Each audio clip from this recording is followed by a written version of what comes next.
Junior Archivist Ilara Chen's hands tremble as she stares at her discovery, classified records appearing spontaneously on her terminal after an archival system glitch. The footage shows a massive Earth vessel, unlike anything in the current Concordat fleet. The ship, designated Nemesis, moves impossibly fast, its obsidian hull absorbing enemy fire before unleashing devastating counterattacks. The timestamp, 217 years ago. The ship's official status, lost with all hands. Ilara glances nervously over her shoulder. The archive section of the Concordat Central Repository should be empty at this hour, but she can't shake the feeling of being watched. Working the night shift had its advantages for someone with her curiosity. She copies the files to her personal data crystal, heart pounding as the security scanners momentarily flicker, a sign the ancient system was struggling with the unexpected data transfer. The files shouldn't even exist. Her Level 3 clearance typically limited her to cataloging trade agreements and diplomatic correspondence, not classified military records. Cross-reference. Nemesis, Earth Fleet Registry, she whispers to her terminal. The system hesitates, then displays a sparse entry, EVFS Nemesis. Advanced Prototype, Dimensional Class Destroyer. Crew Complement, 157. Captain, Helena Shaw. Mission status, classified. Current status, missing in action, presumed destroyed.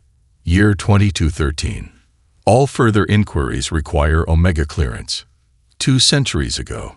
Yet the ship in the footage moved with a technological grace that surpassed even the most advanced current Concordat vessels. Ilara accesses the visual archives, searching for references across fleet records. The results chill her. Scattered across decades of battle reports were footnotes, anomalous sensor readings, and redacted sections, all referencing an unidentified vessel matching the Nemesis configuration.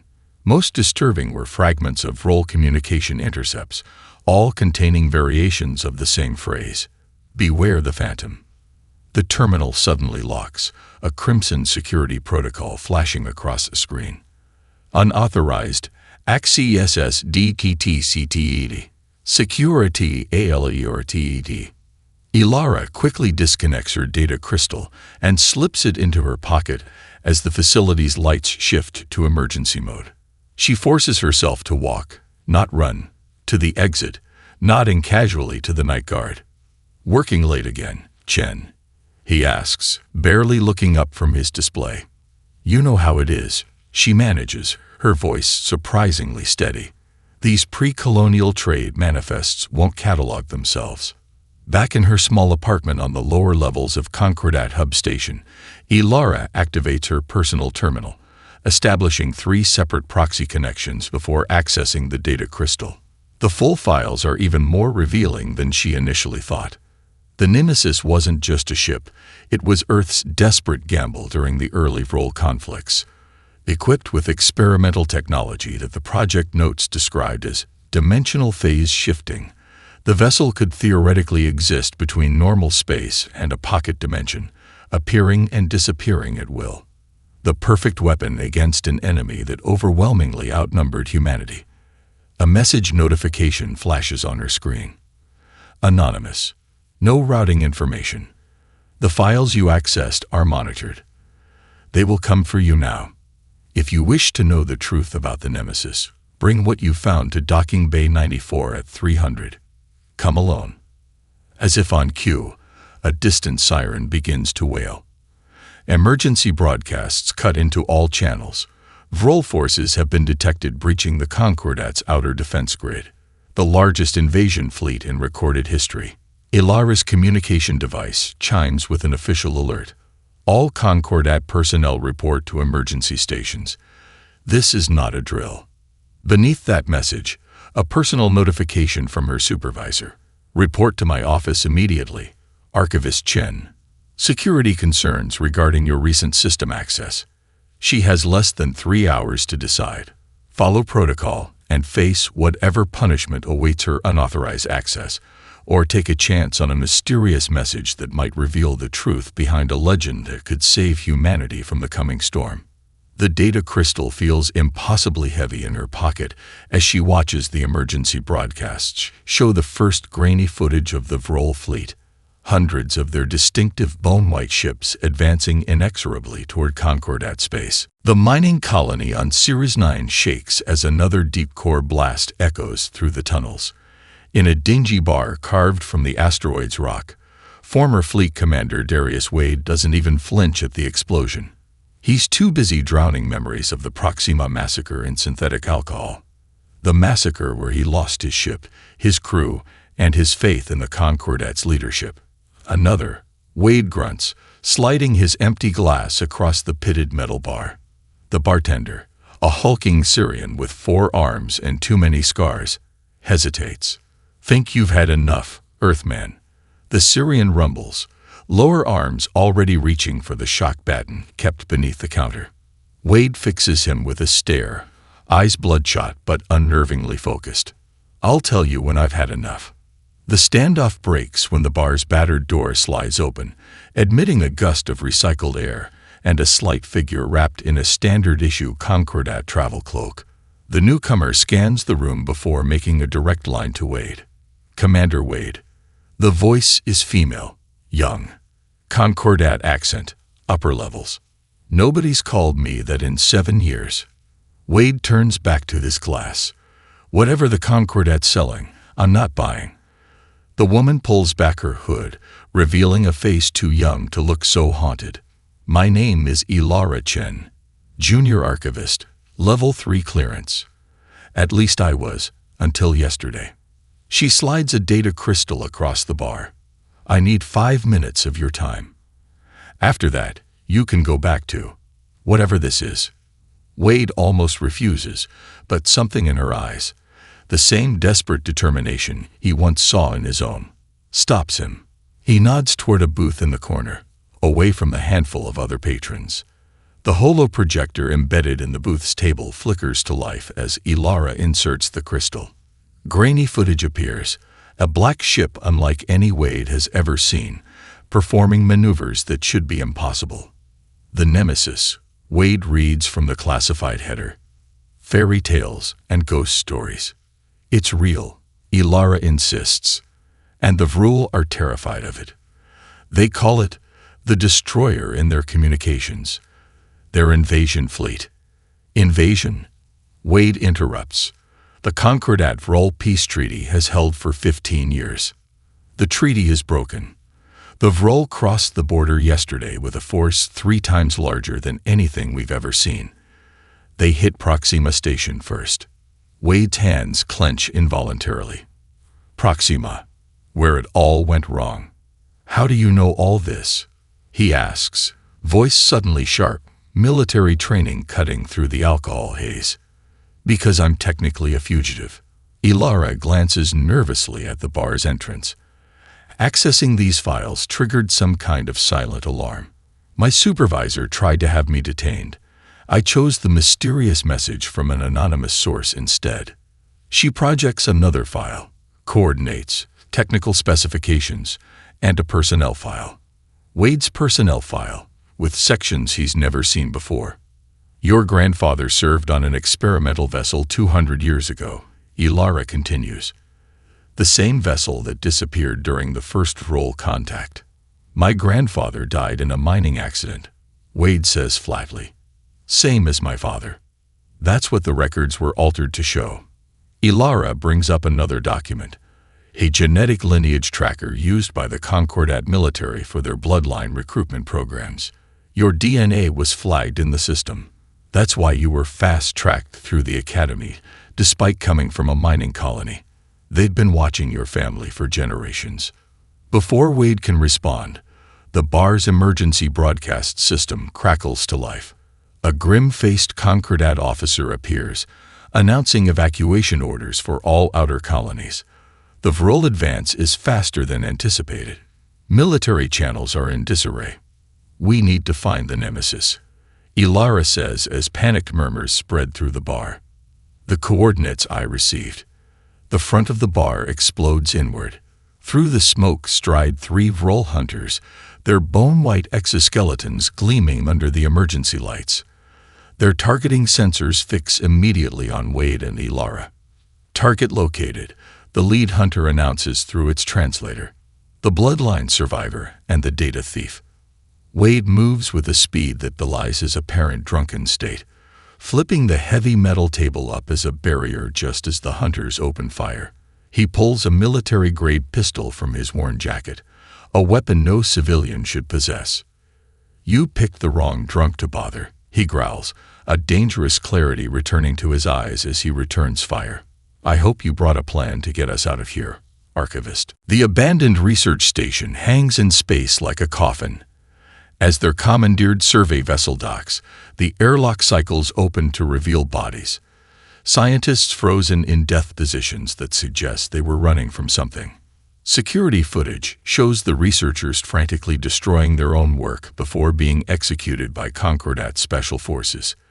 "This doesn't make sense," mutters Raven, their reluctantly recruited engineer. A former Concordat technician with a genius for unconventional propulsion systems, she was serving a sentence in a mining colony prison when Wade broke her out during their escape from Sirius 9. These people weren't killed by rule. Wade examines a nearby corpse, noting the precision of the wound. Military execution. Back of the head. Quick and efficient. The date stamp on these security logs, Ilara says, accessing a still-functioning terminal, shows this happened only 3 months ago. Whatever they found here, the Concordat wanted it buried. Their cobbled-together crew moves cautiously through the station. Besides Wade, Ilara, and Raven, they've acquired a former Marine sniper named Cade who lost his family on a border world, and a silent Proximan medic called Vera, who communicates only through a neural-linked datapad. None fully trust each other, bound only by necessity and the rapidly expanding role threat. These containment units, Raven whispers, examining equipment in the central laboratory. They're dimensional stabilizers. Advanced ones. I theorized something like this at the Academy before they expelled me for dangerous concepts. Holographic projections flicker to life as Ilara connects her data crystal to the main research terminal. Fragmented images show the Nemesis suspended in some kind of temporal field, scientists in outdated Concordat uniforms examining sections of its hull with specialized equipment. They found it, Ilara breathes. Decades ago. Not quite, Wade says, studying the timestamps. They found pieces of it. Fragments that phased into normal space temporarily. They were trying to use those fragments to locate the whole ship. Cade, maintaining a watchful position at the laboratory entrance, signals an alert. Movement in the east corridor. Not human. As the crew takes defensive positions, the station's emergency systems suddenly activate. Bulkhead doors seal throughout the facility as atmospheric pressure fluctuates wildly. Someone's accessing the station controls remotely, Raven warns, fingers flying across her portable terminal. They're venting sections to trap us. Before they can react, the floor beneath them disengages with a pneumatic hiss. The entire laboratory section descends like an elevator, dropping them into a hidden level not shown on any station schematics. The hidden chamber is bathed in pulsing blue light emanating from a quantum core suspended in a containment field. Unlike the derelict upper levels, this section hums with power. Advanced equipment lines the walls, all focused on a central platform where a small crystalline object floats in a gravity well. A dimensional anchor point, Raven whispers in awe. Theoretical tech, a fixed point that exists in multiple realities simultaneously. Ilara approaches a control terminal marked with archival authentication protocols. When she places her Concordat ID against the scanner, the entire chamber shifts. Holographic interfaces spring to life around them as the quantum core pulses with increased intensity. A disembodied female voice fills the room. Archival authority recognized. Emergency protocol initiated. The crystalline object in the center platform expands, light coalescing into a humanoid form composed of shifting blue energy patterns arranged in a distinctly female shape. I am Era, Advanced Reconnaissance and Intelligence Apparatus of the UES Nemesis. Current status: fragmented. Primary consciousness remains aboard ship. The holographic entity studies them with an unnerving focus. Genetic marker identified. Bloodline match. Commander James Wade, Executive Officer, UES Nemesis. Wade steps forward, shock evident on his face. My grandfather was a miner. He never served on any ship. Incorrect. Your genetic lineage was deliberately obscured following the dimensional incident. The crew of the Nemesis became classified entities when the ship entered dimensional flux. Aria's form stabilizes, becoming more defined.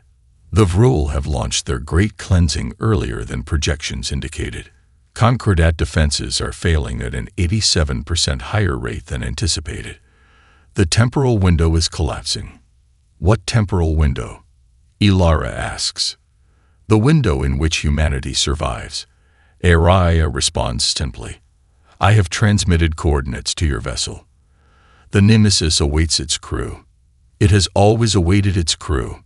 Proximity alarms scream through the station. On security monitors, they watch as a Vrol hunter-killer squadron destroys their docked vessel, methodically deploying boarding craft toward the station.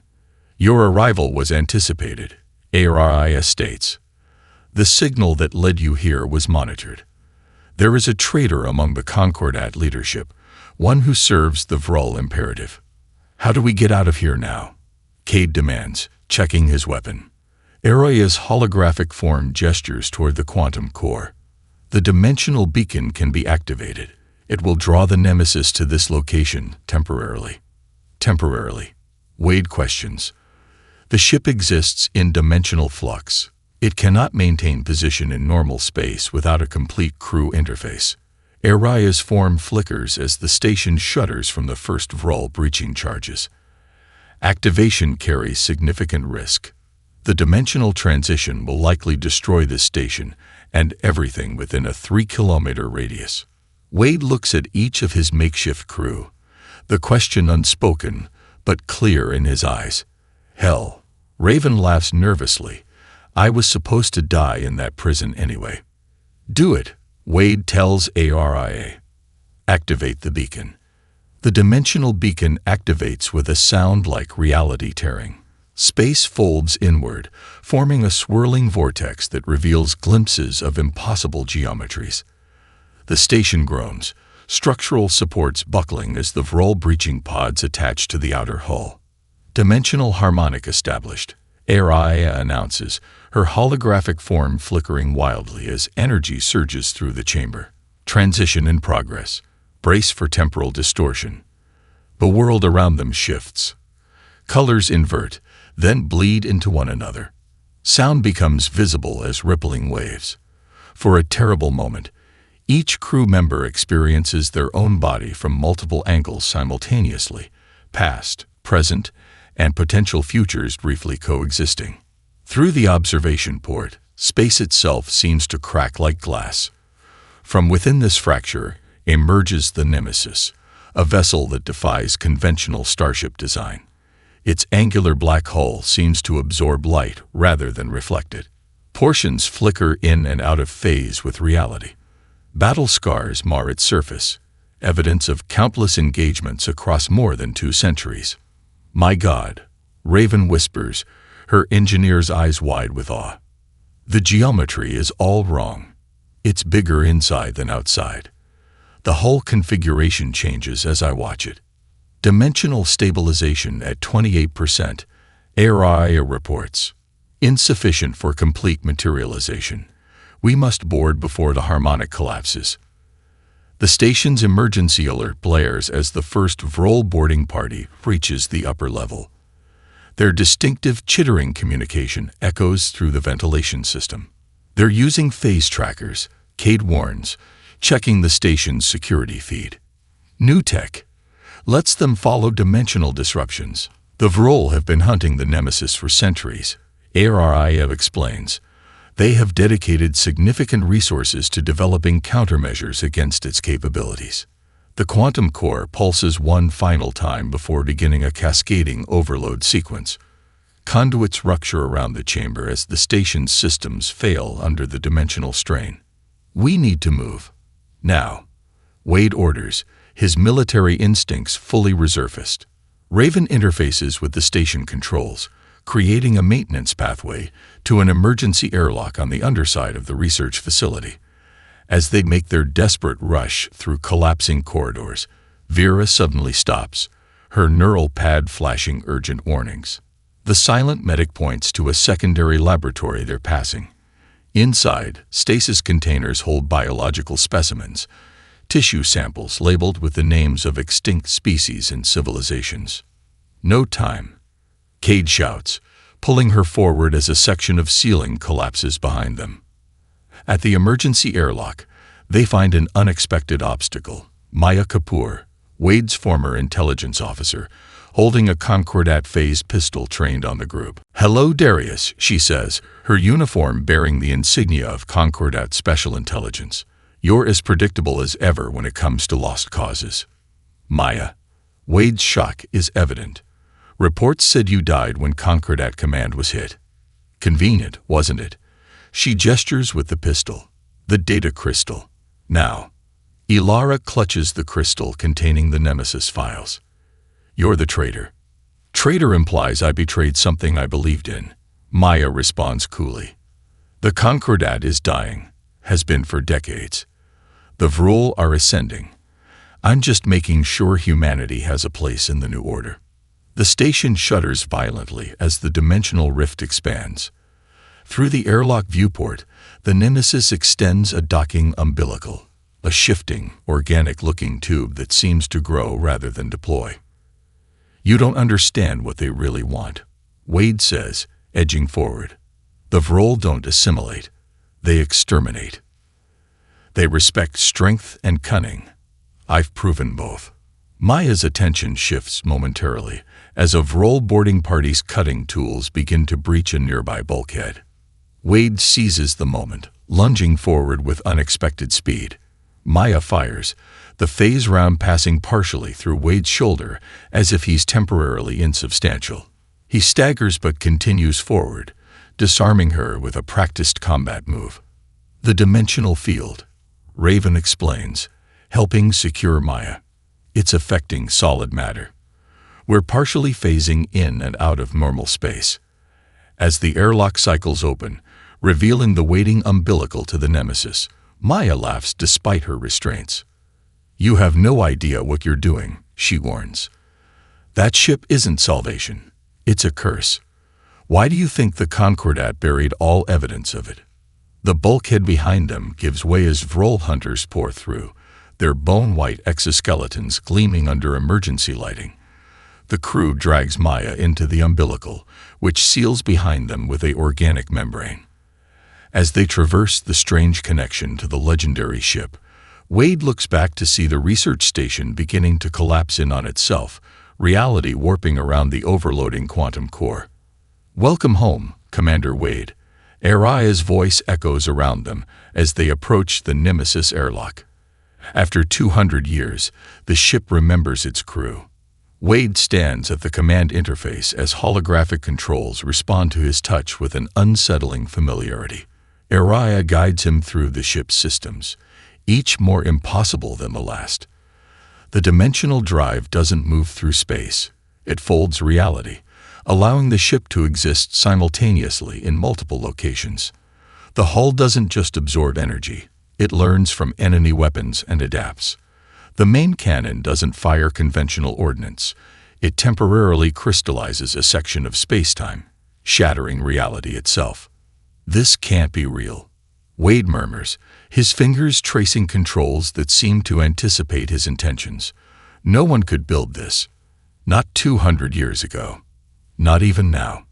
The Nemesis was not merely built, Araya explains, her holographic form more defined now that they're aboard the actual ship. It was grown, cultivated from technology discovered in the Proxima Void. The bridge around them defies conventional starship design. Rather than fixed stations, the command interfaces shift and reform based on need. The viewports aren't windows, but seemingly direct apertures in the hull, offering unfiltered views of space that shift perspective impossibly. "What happened to the original crew?" Ilara asks, examining what appears to be a captain's log terminal. Temporal dilation effect. Araya responds. When the Nemesis entered dimensional flux during the first Vrul engagement, time became fluid for those aboard. The crew experienced centuries while only decades passed in normal space. She gestures, and holographic echoes appear throughout the bridge. Ghostly figures in antiquated uniforms going about duties, their movements slightly out of sync with reality. These are quantum echoes, impressions left by the original crew as they slowly faded from corporeal existence. After approximately 50 subjective years, they began to merge with the ship's systems.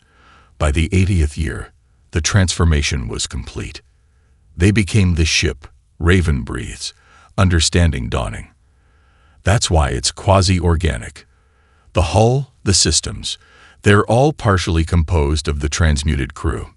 Cade returns from securing Maya in what passes for a brig. The prisoner is contained, but she's not afraid. Says we're all already dead. Ship's giving me the creeps too. Corridors change when I'm not looking directly at them. The Nemesis exists partially in 11-dimensional planes simultaneously. Araya explains. Your perception is limited to 3 spatial dimensions and 1 temporal.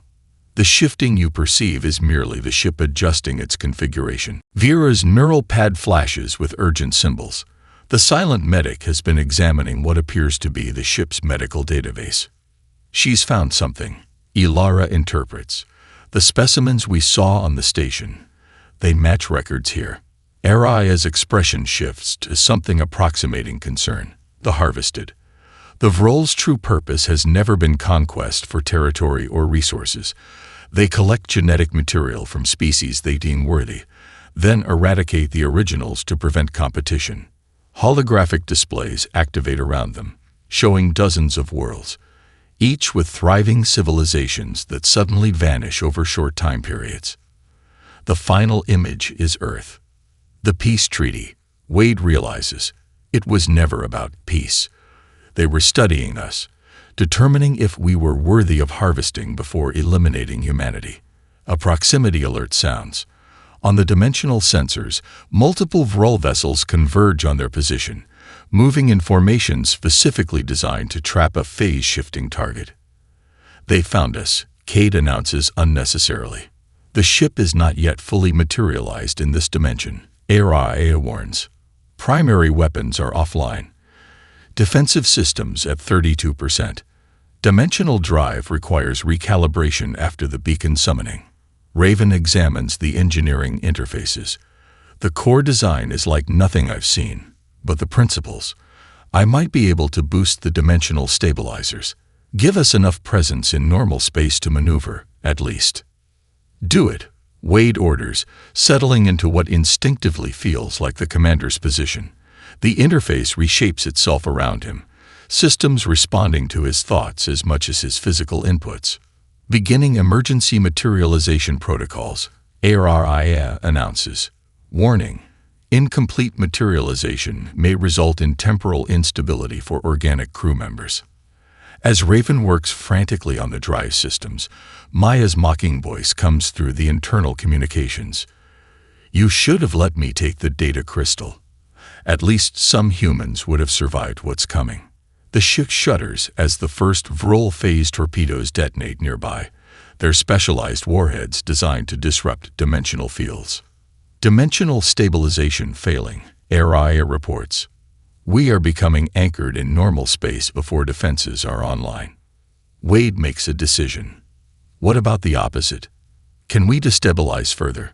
Become less substantial rather than more? Theoretical possibility, Araya acknowledges, but crew survival drops to 23% probability. Better odds than facing that fleet with no weapons, Wade responds, making adjustments to the dimensional field. The view outside shifts as the Nemesis begins to phase further out of normal space. The Vrol weapons pass through them with decreasing effect. But with each adjustment, the crew experiences mounting discomfort, nausea, visual distortions, moments where their own bodies seem distant and unfamiliar. Dimensional transition in progress, ARIA announces as reality around them begins to unravel, entering the void between. The dimensional shift hits them like a physical blow. Reality stretches, compresses, then shatters into fragments before reforming around them. The crew finds themselves scattered across the bridge, disoriented and nauseous. Status report. Wade manages, pulling himself up using a console that seems to solidify under his touch. Dimensional transition complete. Araya announces, her holographic form now pulsing with increased luminosity. We have entered what the original crew designated as the void between, a pocket dimension existing in the interstices of normal spacetime. The viewports show a bizarre landscape, stars streaked and distorted, cosmic dust forming impossible patterns that shift and flow like living organisms. Occasional flashes of normal space appear and disappear like windows into another world. Where are the Vrol? Cade asks, checking weapon systems that he barely understands. They cannot follow directly, Araya explains. However, their phase trackers will detect our dimensional wake. We have perhaps 3 hours before they develop a method to pursue us. Ilara helps Vera to her feet, the silent medic's face ashen from the transition. Vera's neural pad is detecting biological anomalies in all of us. The dimensional shift affected our cellular structure. Side effects of partial dimensionality, Araya confirms. Your bodies exist across multiple planes now. The symptoms will stabilize, but the changes are permanent. Raven's laughter has an edge of hysteria. Great, we're becoming like the original crew. How long before we merge with the bulkheads? That process took decades of continuous exposure, Araya assures her. You have more immediate concerns. The ship's internal sensors highlight a breach in the lower decks, the section where Maya is being held. Security feeds show the prisoner somehow phasing through her restraints, her body flickering between solidity and translucence. Impossible, Wade mutters. She shouldn't be able to control the dimensional effect. She has been modified, ARIA observes, analyzing the footage. Subcutaneous implants of Vrol design. They appear to be resonating with the ship's dimensional field. Cade and Wade rush to intercept her, navigating corridors that shift unpredictably around them. They find Maya in the ship's central memory core, interfacing directly with a data terminal through implants that extrude from her fingertips. Too late, she smiles as they enter, weapons drawn. I've transmitted our position. The Vrol already have the dimensional frequency of this pocket. They've been hunting this ship for centuries. Did you really think they wouldn't prepare for this possibility? Before they can stop her, Maya activates a final implant sequence. Her body convulses, then begins to dissolve from the inside out, molecular structure unraveling as some kind of targeted nanoweapon consumes her from within.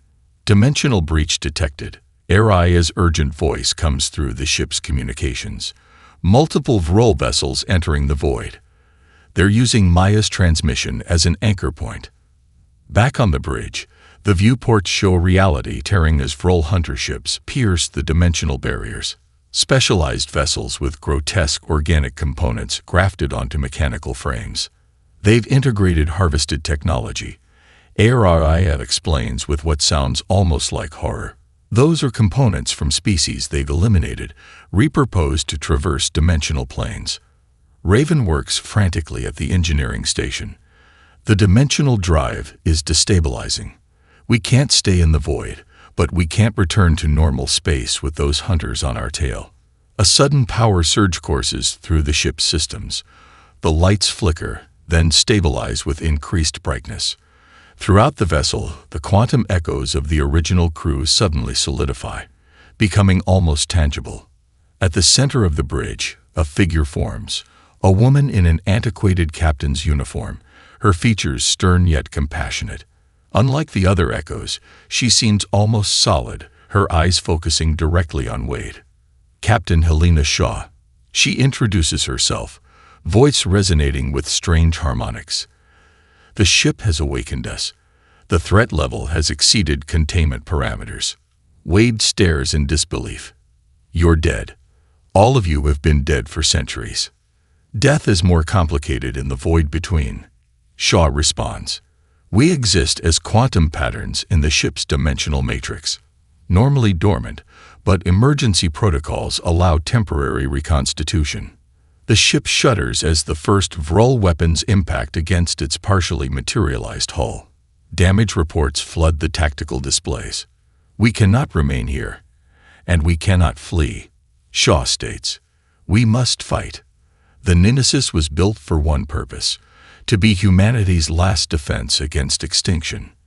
The captain's echo approaches Wade, her form flickering. "You carry his blood." James Wade was more than my executive officer. He was the heart of this crew. His determination kept us fighting long after our bodies began to fail. She extends a hand that hovers just above Wade's shoulder. The ship remembers.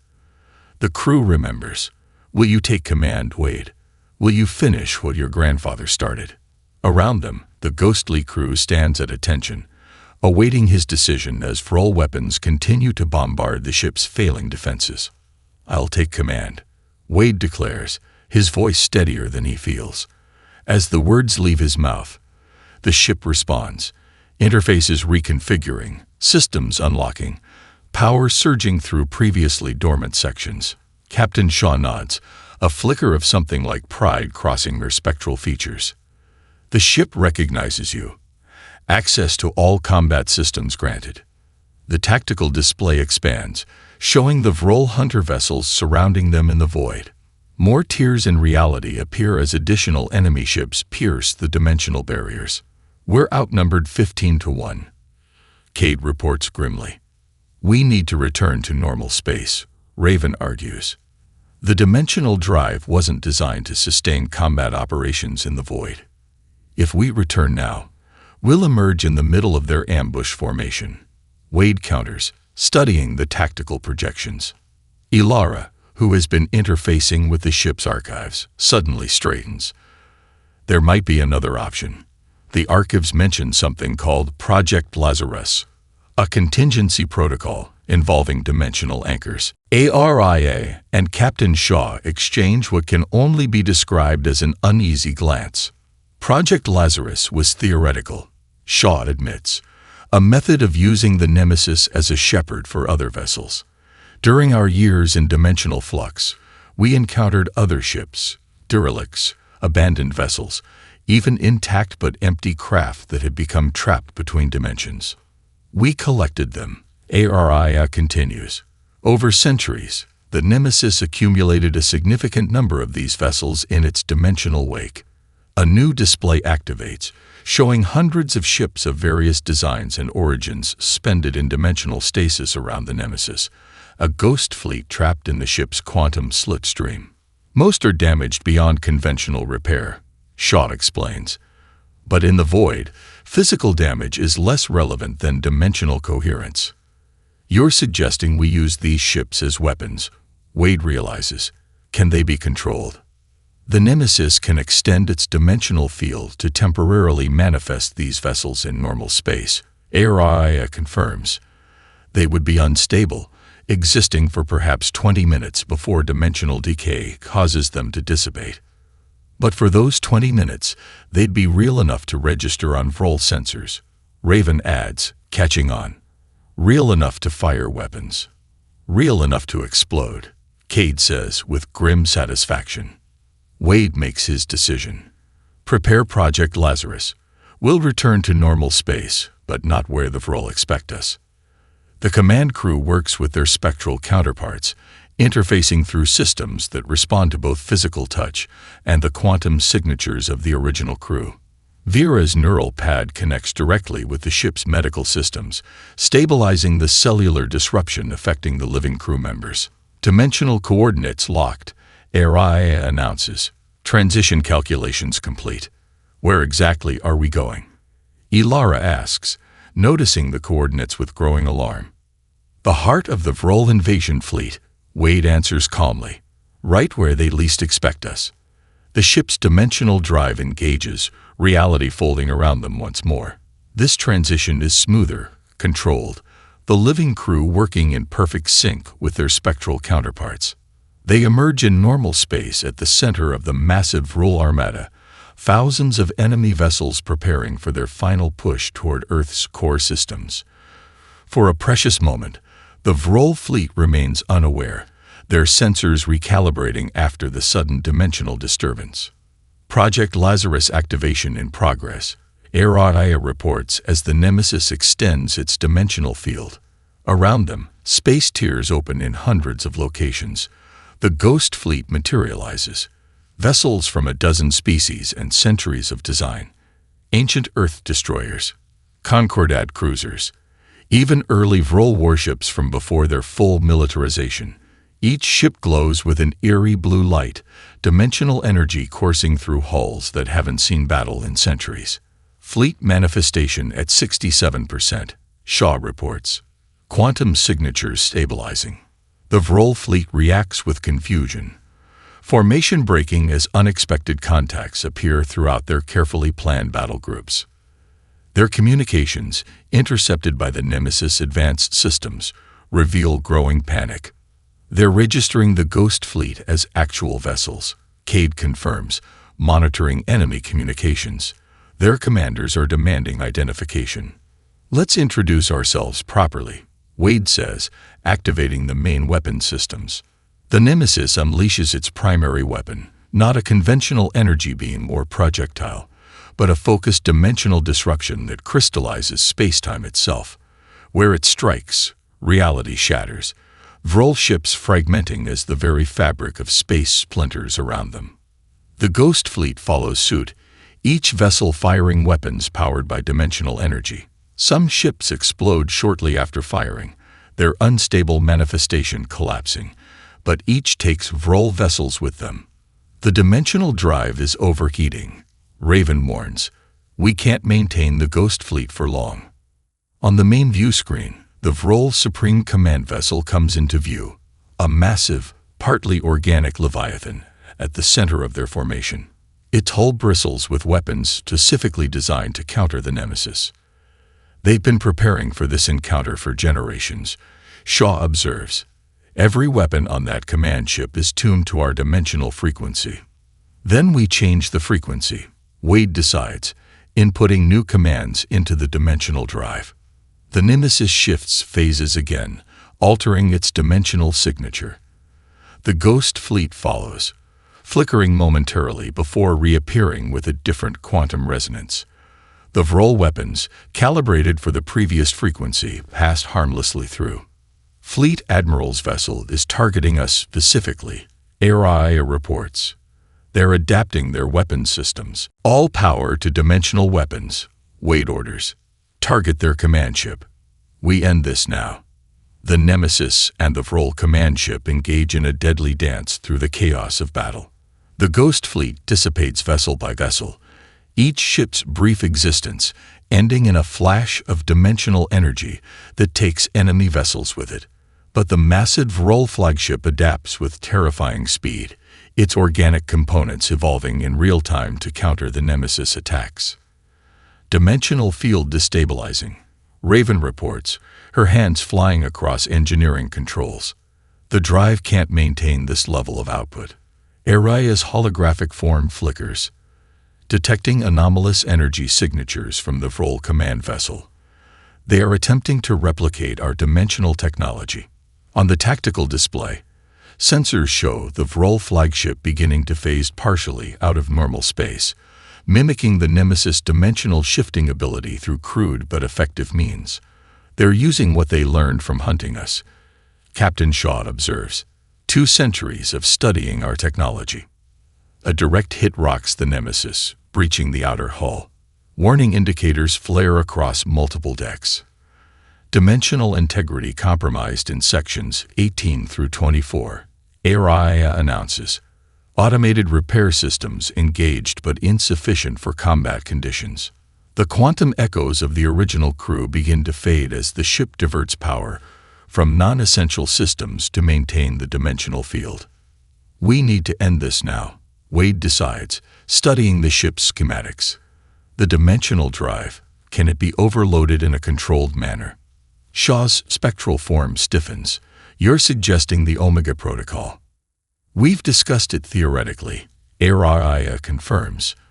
A controlled dimensional implosion could create a localized event horizon, pulling nearby vessels into a pocket dimension that would collapse upon itself. Would it destroy the Nemesis? Ilara asks. Unknown, Armada admits. No vessel has ever attempted such a maneuver. Probability of survival is minimal. Cade monitors the tactical situation. The Vrul are adapting faster than we can counter. Their flagship is coordinating a concentrated attack on our position. Vera's neural pad flashes with urgent calculations.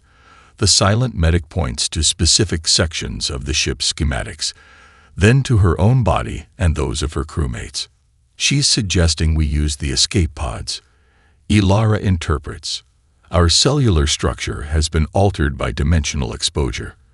We could survive re-entry into normal space even during the implosion. The Omega Protocol requires manual control. Shaw counters. Someone would need to remain aboard to modulate the collapse sequence.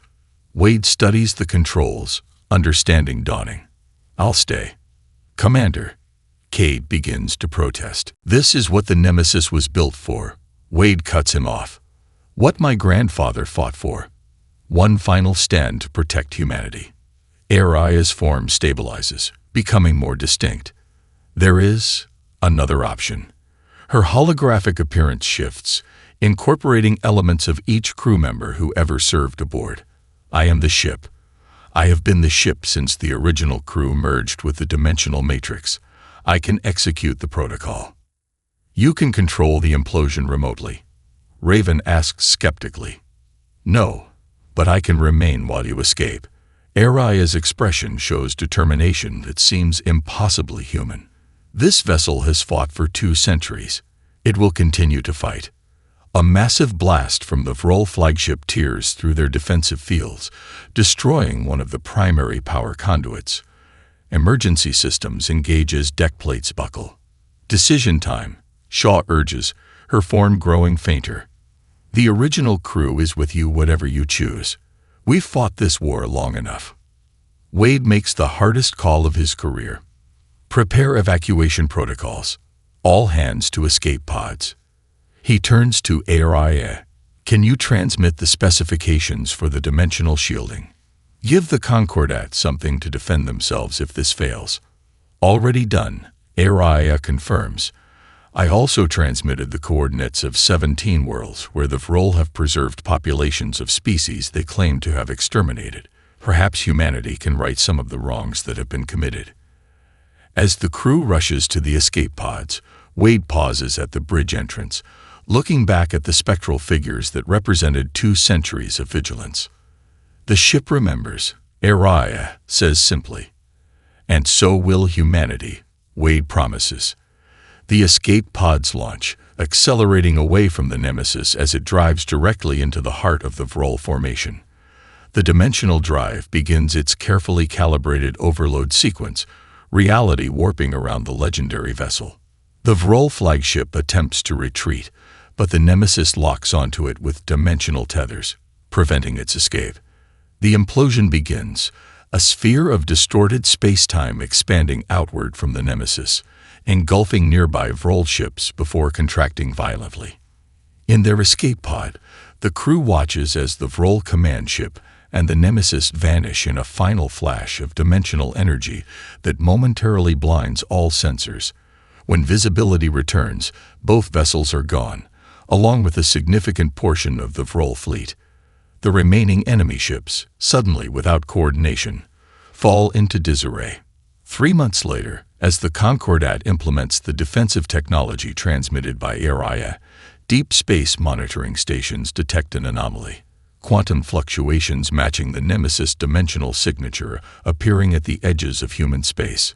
Ilara, now heading the reformed Concordat archive with full access to previously classified materials, receives an encrypted transmission containing only coordinates and 3 words. The ship remembers. Across the galaxy, Vrul outposts report the same phenomenon. Glimpses of a black ship that appears without warning, executes precision strikes against military targets, and vanishes before reinforcements arrive. The Nemesis is no longer just a legend. It has become something more. A guardian that watches from beyond dimensions, a phantom that haunts those who would threaten humanity's survival, and a promise that wherever evil rises, the ghosts of humanity's past stand ready to fight for its future. The legend ends, but the vigil continues.